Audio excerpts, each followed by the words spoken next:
I'd like to start out by doing a little song that I wrote a few years ago when my son was a little one.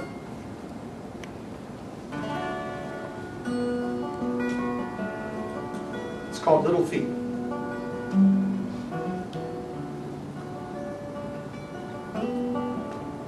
As we wake up to the morning light, memory winds its way from the hallway to my mind. And it takes me away back to the good old days when our little house was filled up with the sound of little feet upon the floor, down the hall and opening up our door, crawling across the sheets, snuggling up to you and me, little angels with those little feet, using our bed for a trampoline. Now they're all grown up and moved away. Oh, how I miss those little feet of yesterday.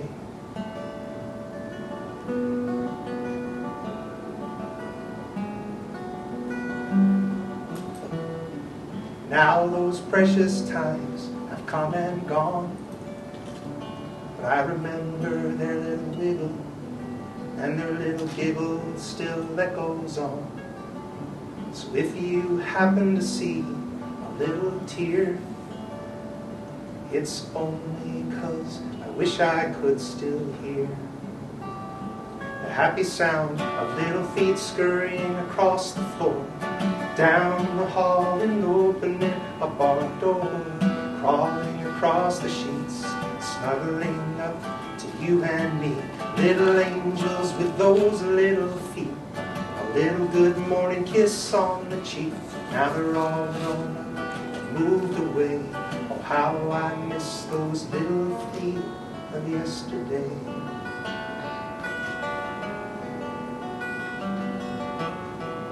If I hold you extra tight and love you more every day and night, I'm thanking you, my dear, for our children and for all the years. And when our kids have their own little ones, they'll know how much they mean to us. We'll visit every now and then, and we'll hear those little feet again.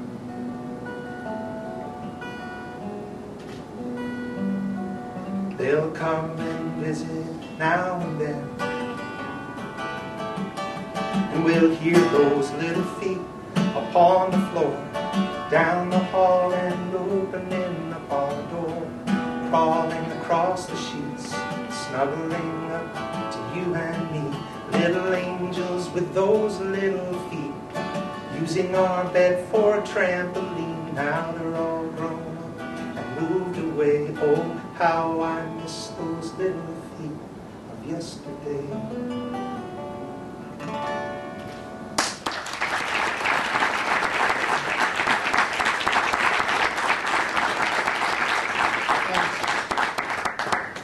Now, I sing a lot of songs about a lot of other things, and a lot of it's much darker and harsher. I play everything from James Taylor, Jim Croce style music to Alice in Chains, Pink Floyd, and that kind of stuff. But the reason I wanted to play that song for you is, my son means so much to me. And part of this talk is, the key word for me was risk. And a lot of people talk to me about how I risk my life, working in Pakistan, working in some of these dangerous areas. But to me, the risk of what I do, and the fact that I love my son so much, it's worth it on so many fronts. Number one, I wanted to do something when my son was born to make this a better world for him to live in. Sometimes it's just a matter of wanting to make the world a better place for your kid, for your son, and for other people's sons and daughters. So it's worth the risk to try to help other little feet out there. Pakistan has 160 million little feet, as Ethan said, that were born, 80 million children that were born or toddlers when 9/11 occurred. They're innocent, they're beautiful, they deserve everything that my son has had. I'm not a rich man in this country. I don't own a toilet seat in this world. But I've been able to do some things to help some of these children, and it's been worth the risk of never seeing my son again, to help make the world a better place for him and other kids. It's been worth it. And the other reason why the risk doesn't mean much to me is because I should have been dead many, many years ago, several times. I'm basically an addict, and I like to think that I took my addiction and transformed it into a positive. I have a highly addictive, obsessive, compulsive personality. People that know me well describe me as kind of like a pit bull. When I get my mind onto something, there's just no letting go. Basically, they have to pry my lifeless, dead jaws off of whatever I'm doing. So nothing really stops me. And in terms of working in Pakistan, there are all sorts of risks. But if you were supposed to be dead 25 years ago because you took too much cocaine and you smoked too much crack, and that happened several times, and by the grace of God or luck or whatever, I didn't die then it's all bonus time. Think of it as a video game where you get bonus time. I mean, the last 25 years I've been very lucky, been very blessed to have survived my youthful indiscretions and stupidity. I have a temper. I am no perfect person. Don't look at myself as a hero, although people have called me a hero. What I like to think of myself as an assistant to heroes, because doctors and rescuers and people who can really save lives, because I'm not a doctor. If somebody comes up to me in the mountains and they think I'm a doctor, because I'm a white guy in Pakistan, sometimes I'm the only white guy they've ever seen in a certain village, and I don't travel with security, so I show up kind of in my beat-up old car with a couple of my team members and a doctor's team, and somebody comes up to me, "Oh, Dr. Todd," and I'm like, "Well, if you have a headache, I can do something for your headache. Give me a hammer or a rock, and I'll hit you on the big toe as hard as possible, and you'll forget all about your headache." But trying to make fun of the fact that I am not medically trained whatsoever. But I do consider myself somebody who has been able to be there for doctors who are heroes, and rescuers, and law enforcement, and firefighters, and other people who can respond with technical training and know how to use their equipment and their medicines, and know how to save a life and change a life that would otherwise be seriously injured. What I was able to do on 9/11 is put together a, sorry for the bad hair. I get a kick out of it myself. This is me on 9/11.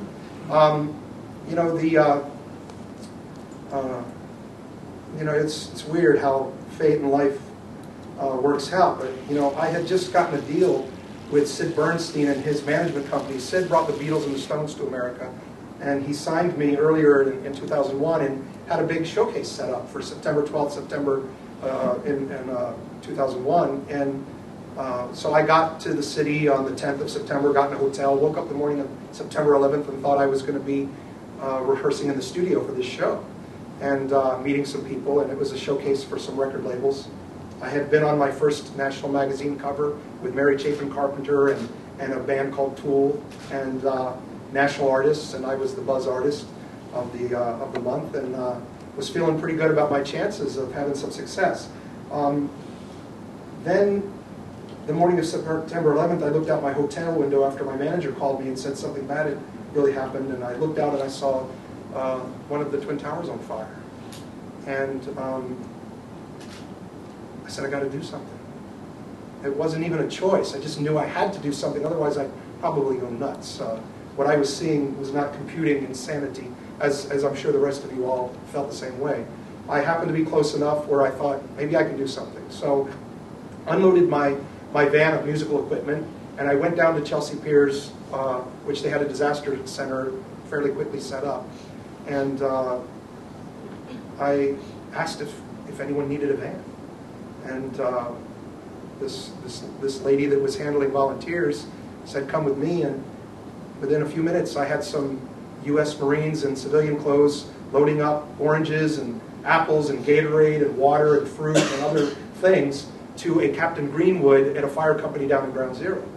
So that started my work at Ground Zero. I ended up helping start a small disaster center and got logistics and supplies together for people who really do know how to help people. And I saw rescue dogs getting hurt. I saw firefighters getting hurt, trying their best to go in and find people and themselves getting injured. So what I was bringing wasn't helping any survivors, because we all know that after the first day there wasn't any being found. But it was able to help a lot of those rescuers who were themselves getting hurt from many different, from inhalation of smoke and things to falling and getting cuts and bruises. Like I said, even the rescue dogs were getting hurt. And, you know, people ask me since then, well, what made you good at this? I mean, you're not trained for disaster relief, and you just went down there and you did a great job. How did this work out? And the only thing I know is two things: being a musician and, you know, having your own band and kind of having to deal with managers and radio station guys and lawyers, and you have to go in the studio and make your own music and write it, and then you have to try to get the radio stations to play it, and then you have to call people, and you have to buy your own equipment, and at the end of the night take it down and get paid by the club owner, and all those things you have to do. You kind of get a knack for running logistics. And so I think that showed me a lot. The other thing is, you know, my life's been a disaster, so I think that probably that's one thing that can help you. You know, I mean, in all seriousness, one of the things I think I bring to the field of disaster relief that has helped people is not just the supplies I've been able to bring, but the love and compassion. The love and compassion that you can bring to people is something that cuts across all boundaries and all backgrounds and races and countries and religions, languages, and it's something that you can do for people who are hurting. Lost my mom when I was 12. She overdosed on drugs, going through a depression, and she was the closest thing that I ever had. So I understand that pain of loss. My father and I didn't get along. He didn't really take a lot of interest in his family, which is one reason why my mother was in the shape she was in. And I went through many years after that, in my teenage years, with a lot of self-hatred, a lot of no self-image, started hanging out with the wrong people, got into drugs, and my life went to hell.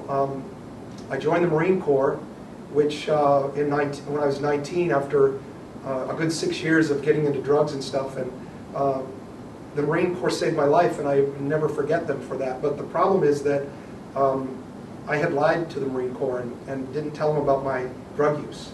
And the night before I went to the Marine Corps, my friends gave me this party, and there was a little mountain of, like a little K2 mountain, or Mount Fuji of cocaine sitting on the table that we partook in. And the next day, surprise, surprise, on the plane, they gave a surprise blood and urine test to all the recruits coming in. Of course, that test didn't come back for 6 weeks. So I was in training, finally got dried out, got all the coke out of my system, was starting to feel some self-worth and learning some discipline and enjoying being training in the Marine Corps, when I was woke up out of my rack by a drill instructor and said, pack your trash, Private Shea, and go down and see the company commander. And I went down, and, Shea, you know anything about cocaine? Sir, no, sir. He goes, I think you do. I think you do know something about cocaine. So he threw me out, and it's a shameful event in my life. But what I was able to do is turn that around to where, after 9/11, I befriended some Marines. One of them now has a son who is in Afghanistan, who is also now a Marine. I pray for him every day. I'm kind of on the other side of the conflict zone in Pakistan, and I can't imagine if something happened to that kid, because I love him to death, and he's another kid like my son that I hope I can make the world a better place for. So when I'm there in Pakistan trying to help these kids, I want to help them with their healthcare needs and their education needs, but I want to show them an American, and hopefully try my best to be representative of all you and other great Americans out there doing great things to help people. And maybe one or two of them, even if it's one, thinks twice about joining a terrorist group or going to a madrasa and feeding into that hateful ideology, and they don't go and run a plane into a building, or they don't go and blow somebody up, or they don't go across the border with an AK-47 and shoot at my friend's son, then what I do will be worth something, and so the risk doesn't mean anything. And a long time ago, I could have chose, and I did chose destruction, but at some point I chose creativity, in spite of all that destruction that I had myself caused. Who knows where the cocaine that I bought, where that money went to, what terrorist act, or what it did, or who it hurt. Who did I finance by being a drug addict? I owe something to the world because I was so stupid. And so none of this risk makes any difference to me. I try to teach my son it's not just what you do in the world, it's also what you don't do. And the effect on the world of what you do is certainly measurable, but the effect of what somebody chooses not to do or won't do or doesn't do because of prejudice or hatred, or because they think I can't do anything, it's too big of a problem. Well, you know, I'm only one guy and I only can do so much. And if I could inspire just a few other people in Pakistan, here in America, to do something, then what they do, and then what they do, and what they do will grow. Just like Marie was saying. She gave such an amazing speech. And, you know, I think that these things work toward the positive or the negative. When a bomb goes off, a drone attack is initiated, and a missile goes off, and it doesn't hit its mark. And trust me, I live in Pakistan. It doesn't always hit its mark. Some kids have died. Some mothers have died. And some elders in a jirga last month died, and they didn't have nothing to do with terrorism. And it was pretty clear. It was a big deal in Pakistan. It didn't really even hardly make the news here. The problem is that now all their sons and all their cousins and all their brothers, because of the Pashtun culture of revenge and getting payback, now they weren't in the fight before, but now they're in the fight. Now they're going to get a weapon and they're going to pick up that gun and go shoot at my son's friend. So when you do something in the world for the positive, you never know who you inspire and what they'll do with it. But when you shoot a drone missile that costs the same amount of a drone missile, you can educate 2,000 children in Pakistan for a year with books and clothes and health care and everything. And that's a weapon against terrorism. And that's one that can take the exponential and multiples of good and keep making it go in the right direction. Whereas somebody getting killed in a drone attack that makes more enemies, maybe we got that Al-Qaeda guy that time. But more often than not, people are getting hurt who didn't hate us before and now hate us. And now the exponential hatred and the hatred that's given to their children also goes on and also takes a life on its own and also grows. We have to take that mathematical balance and start understanding why it doesn't work very well for any of us in this world. This is me in Sri Lanka. I've never gone to a disaster other than 9/11 without having actually been invited or asked. You don't just show up in disaster zones. You need to go when you know what you're doing and when you know who you're going with and what actually you can be doing. Otherwise, you'll become a victim yourself and you'll get hurt and you'll have to take away from the doctors. But what I've been able to do is get the doctors medicines, get them their supplies, get them operational intelligence, work with in the case of the earthquake in Pakistan, the Pakistani military, who was handling the communications network and the air traffic control, so helicopters didn't start running into each other in the mountains. Then I would filter that intel and give it to the teams that needed it when they needed it. I'd work on their helicopter schedules. We'd have a list of priority villages. I would make sure that I went back to Islamabad on the Chinook helicopters of the U.S. Army and get more supplies when they needed it.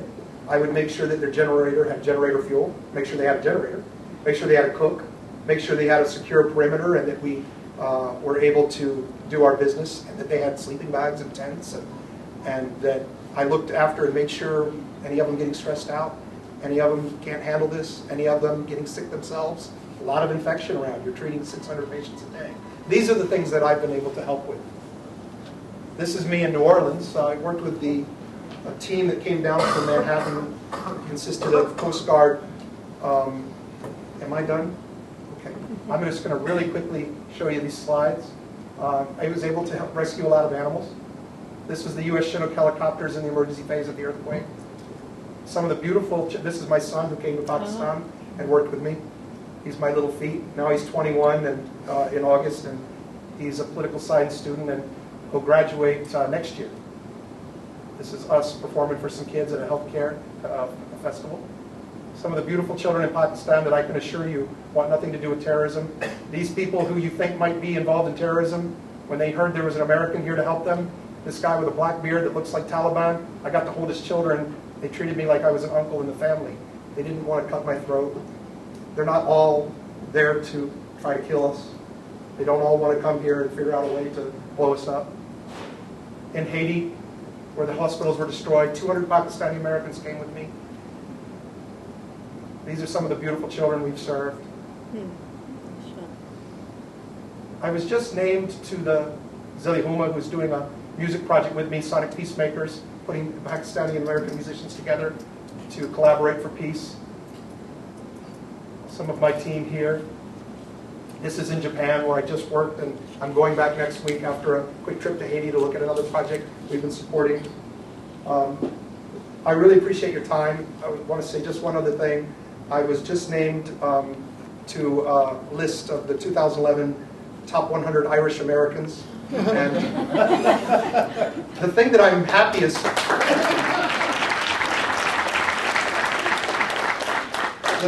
happiest about that is that I made a top 100 list with Barack Obama.